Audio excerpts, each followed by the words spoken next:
నమోస్తు రామాయ సలక్ష్మణాయ దేవ్యై చ తస్యై జనకాత్మజాయై నమోస్తు రుద్రేంద్రయమానిలేభ్యో నమోస్తు చంద్రార్కమరుద్గణేభ్యః.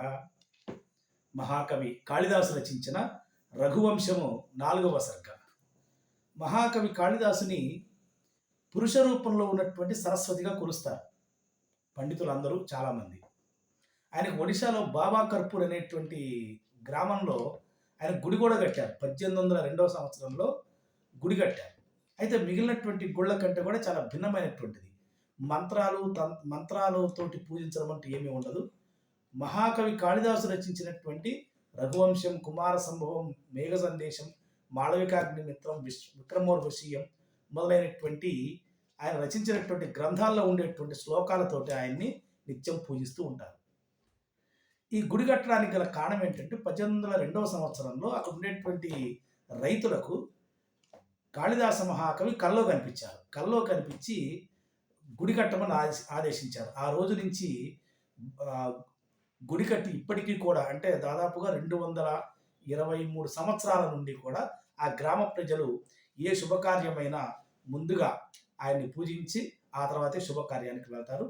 ఇప్పటి వరకు ఆయన్ని పూజించినటువంటి వారందరూ కూడా గొప్ప లాభాన్ని పొంది వారి యొక్క కోరికలు తీరినటువంటి వారే. అటువంటి మహనీయుడు మహాకవి కాళిదాసు స్మరించుకుంటేనే గొప్ప పుణ్యం లభిస్తుంది. అటువంటి కాళిదాస మహాకవి రచించినటువంటి రఘువంశం అందులోని 4వ సర్గ గురించి ఇప్పుడు తెలుసుకుందాం. రఘువంశం, రఘు మహారాజు. ఈ 4వ సర్గలో రఘు మహారాజు రాజవడం, రాజ్యాన్ని ఎలా పరిపాలించారు, ఆ తర్వాత జైత్రయాత్ర చేయటం, విశ్వజిత్ యాగాన్ని చేయటం మొదలైనటువంటి వర్ణనలన్నీ కూడా ఈ 4వ సర్గలో ఉన్నాయి. దిలీపుడి నుండి రఘుమహారాజు రాజ్యాన్ని తీసుకున్నాడు. అంటే దిలీప మహారాజు రఘుమహారాజుకి రాజ్యాన్ని ఇచ్చి ఆయన వెళ్ళిపోయారు, తపస్సుకొని వెళ్ళిపోయారు. మనకి మొదటి సర్గలోనే చెప్పుకున్నాం మనం. ప్రజాయై గృహమేధినం, చివరికి వారి యొక్క సమయం అయిపోగానే వాళ్ళంతా వాళ్ళే అరణ్యానికి వెళ్ళిపోయి వానప్రస్థాశ్రమంలో జీవించి ఆ తర్వాత శరీరాన్ని వారు విడిచిపెడతారు. దిలీప మహారాజు నుంచి పొందినటువంటి రాజ్యాన్ని రఘుమహారాజు చక్కగా పరిపాలిస్తూ ఉన్నారు. అసలు ఎప్పుడైతే రఘుమహారాజు రాజ్యాన్ని స్వీకరించారో ప్రజలందరూ కూడా చాలా సంతోషించారు. ఈ వర్ష ఋతువు ప్రారంభ కాలంలో వర్షాలు బాగా పడాలి, చక్కగా పంటలు పండాలి అని రాజుగారు ఇంద్రధ్వజం అని ఒక ఉత్సవాన్ని జరిపిస్తారు. అది ఆనవాయితీగా వస్తుంది. ఆ ఉత్సవానికి అందరూ పిల్లలతో సహా అందరూ వెళ్ళి చాలా సంతోషిస్తారు. అసలు ఆ ఉత్సవం చేస్తే ఎలా సంతోషంగా అంటే తర్వాత పంటలు పండబోతున్నాయి, లాభాలు రాబోతున్నాయి, జీవితం ఆనందంగా ఉండబోతుంది అన్న ఆనందం కలుగుతుందో ఈ దిలీప మహారాజు రాజవ్వగానే వీరికి అంత ఆనందం కలిగింది. ఇక దిలీప మహారాజు పరిపాలన ఎలా ఉంది అంటే తప్పు చేస్తే ఆ తప్పుకి సరైనటువంటి దండన, అంటే కొంచెం ఎక్కువ శిక్ష ఉండదు, కొంచెం తక్కువ శిక్ష ఉండదు, అంత సరైనటువంటి శిక్ష విధించేటువంటి వాడు రఘుమహారాజు. అలాగే ఇక ఈయన రాజయ్యాడని తెలియగానే శత్రువులందరూ కూడా అంతకుముందు దిలీపుడు ఉన్నప్పుడే వీళ్ళ హృదయం పొగల్లాగా ఉండేది, ఇప్పుడు రఘుమహారాజు రాగానే మంటలైపోయినాయి అనమాట. ఇంకా అంటే ఆయన కంటే కూడా దిలీపుడి కంటే కూడా ఈ రఘు వచ్చినప్పుడు శత్రురాజులందరూ కూడా ఇక ప్రశాంతత లేకుండా చాలా గుండెలు మండుతూ ఉండిపోయినాయి వారికి. అయితే కొంతమంది శత్రువులు భయపడిపోయి ఆయన శరణు వేడారు. ఇక ఇది ఎలా సంతోషించారు ప్రజలు. ఈ మామిడి చెట్టు పువ్వు పూయగానే అందరూ సంతోషిస్తారు, తర్వాత కాయ రాబోతుందని. ఆ తర్వాత మామిడి పండు వచ్చినప్పుడు సంతోషిస్తారు. ఇప్పుడు పువ్వు పూసినప్పుడు పొందినటువంటి సంతోషం అనేది దిలీప మహారాజు ఉన్నప్పుడు ప్రజలకు కలిగినటువంటి సంతోషం లాంటిది. ఇప్పుడు పండైపోయింది, దిలీప్ మహారాజు వచ్చారు, ఈ సంతోషం ముందు ఆ సంతోషం మర్చిపోతారు. అంటే దిలీప మహారాజుని కూడా మరిచిపోయేంత చక్కటి పరిపాలన రఘుమహారాజు గారు యొక్క పరిపాలన అన్నమాట. ఇక 3 మారనిటువంటి విషయాలు ఉన్నాయి, యూనివర్సల్ ట్రూత్స్ అనుకోవచ్చు.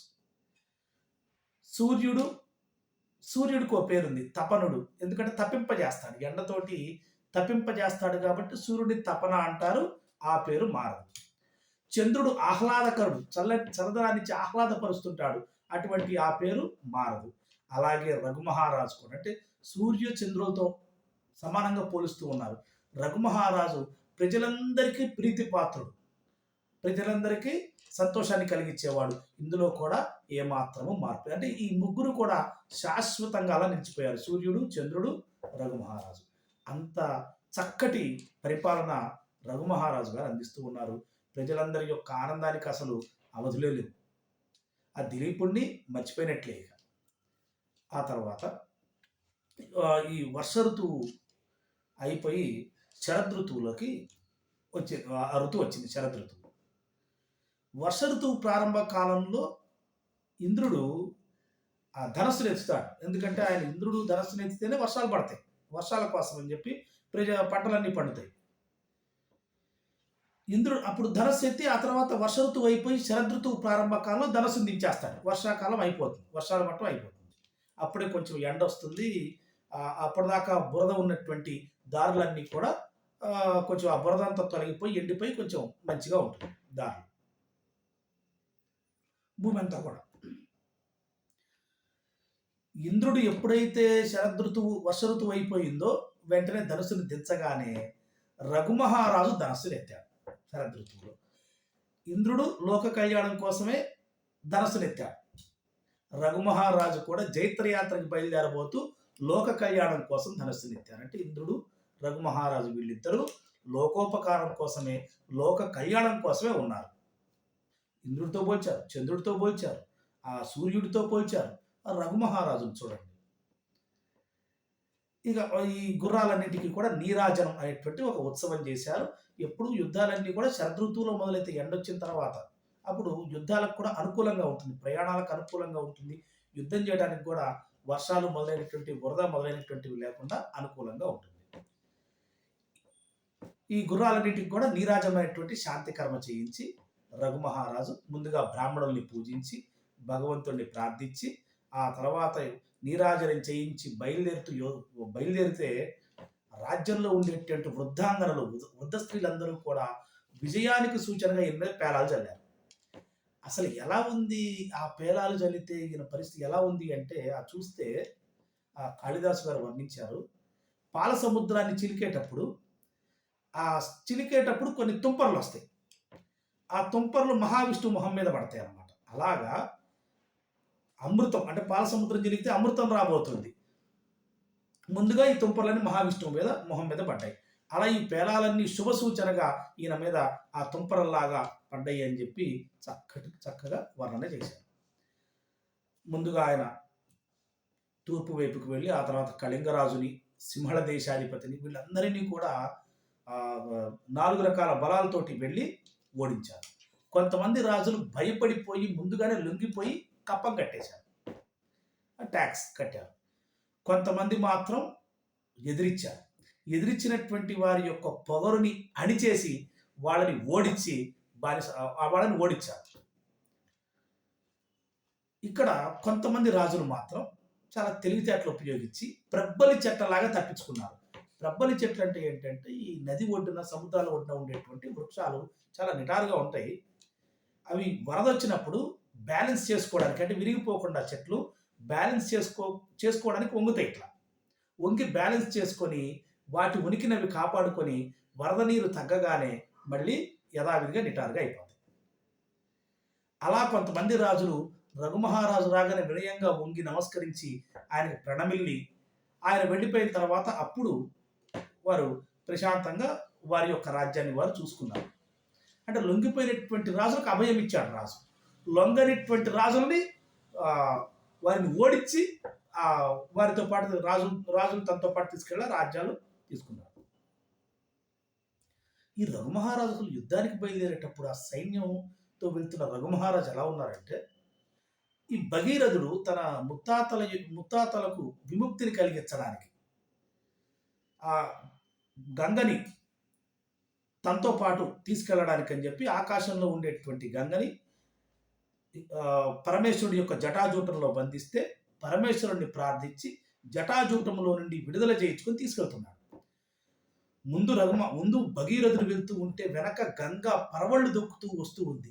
ఎలా అయితే ఈ రఘుమహారాజు ముందు వెళ్తూ ఉంటే సైన్యం వస్తూ ఉందే, అలాగ ఎలా ఉంది అంటే ఈ భగీరథుడు ముందెళ్తుంటే వెనక గంగా ప్రవాహంలాగా సైన్యం వస్తూ ఉన్నట్లుగా ఉంది. అంటే ఇది భగీరథుడితోటి పోల్చారు. గొప్ప గొప్ప వాళ్ళందరితో పోలుస్తున్నారు రఘుమహారాజుని.